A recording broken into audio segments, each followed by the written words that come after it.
పైసల సమానతకే మీ ఓటు, పాటా పార్టీకే మీ ఓటు, మత్సల్ల వెంకటరెడ్డికే మీ ఓటు. నా 27వ సిద్ధాంతం ఏమిటంటే కోటీశ్వరుల దగ్గర కోట్లు, లక్షలు బ్యాంకులలో జేబులలో కట్టలు కట్టలు. అదే పేదవాళ్ళ దగ్గర 1000 రూపాయలు ఉండవు, 100 రూపాయలు ఉండవు. మరేమిటి తేడా? అందుకే మేము పాటా పార్టీ పెట్టాము. పని చేస్తూ నెలకు 30,000 జీతం తీసుకోండి, పని ఖచ్చితంగా ఇస్తాము.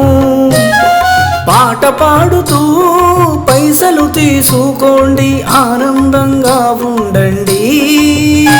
మీ దగ్గర కూడా 1000 లక్షల కోట్లు ఆటోమేటిక్గా వస్తాయి.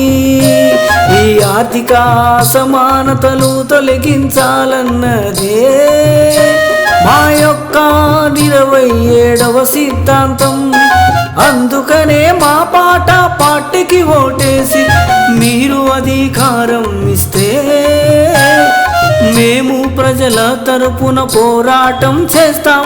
మీరంతా డబ్బుల విషయంలో హాయిగా ఉండాలి, ఏ ఇబ్బంది పడకూడదు. సొంత ఇల్లులు కట్టుకోవాలి, మీరే చదివించుకోవాలి, మీరే మంచి మంచి బట్టలు కొనుక్కోవాలి, మీరే బంగారం కొనుక్కోవాలి. ఒకరి మీద ఆధారపడడం కరెక్ట్ కాదు, ఉన్నోళ్ళు లేనోళ్ళు. ఇది అవసరమా? జీవితాంతం అవసరం లేదు.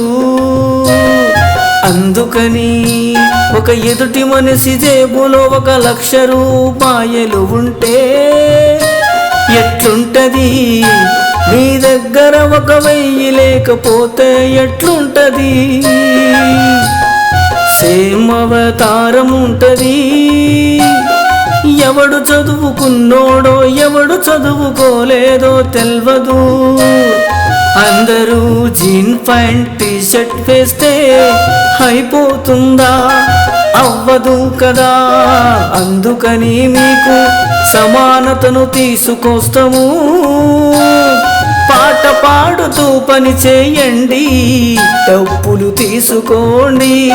పైసల సమానతకే మీ ఓటు, పాటా పార్టీకే మీ ఓటు, మత్సల్ల వెంకటరెడ్డికే మీ ఓటు.